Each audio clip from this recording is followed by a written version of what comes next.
চলুন দেখে নিই আপনার পার্টনার অ্যান্ড থার্ড পার্টির মধ্যে কি চলছে। Okay, thank you so much universe, thank you.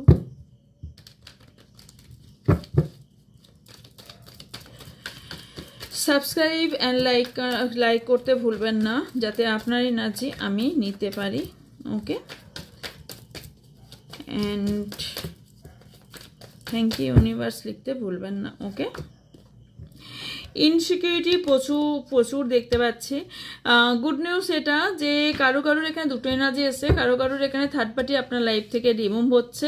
কারো 10 উইকস, কারো 10 মান্থ লাগতে পারে, বাট আপনার লাইফ থেকে রিমুভ হচ্ছে। আর কারো না, এই সম্পর্ক এতটাই ইনসিকিউরিটি আপনাদের দুজনের মধ্যে চলে এসেছে, এই সম্পর্ক কারোর এন্ড হচ্ছে থার্ড পার্টির জন্য, বা এন্ড হওয়ার সম্ভাবনা আছে আপনার পার্টনারকে না। কারণ আপনার আপনার পার্টনারকে যে থার্ড পার্টি আছে না, সে না একটা সিচুয়েশনে বন্দি করে গেছে, এবং আপনার পার্টনার ফিল করছে যে এই সিচুয়েশনে বন্দি ভীষণভাবে। এখানে ফিমেল পার্সন কোনোভাবে জড়িত, কোনো ফিমেল পার্সন হতে পারে, এখানে থার্ড পার্টি ইস্যু হতে পারে। আপনার পার্টনার এখন অ্যাংজাইটি ডিপ্রেশনে ভুগছেন, রাতেও ঘুমাচ্ছেন না, বাট ওনার ডিসিশন মেকিংয়ে প্রবলেম হচ্ছে, উনি কি করবেন কি করবেন না, ভীষণ ডিসিশন মেকিংয়ে প্রবলেম হচ্ছে, কনফিউশন লাগছে, ডাউট লাগছে, বার্ডেন হচ্ছে, উনি যেটাই করতে যাচ্ছেন সেটাতে এই মুহূর্তে বাধা আসছে।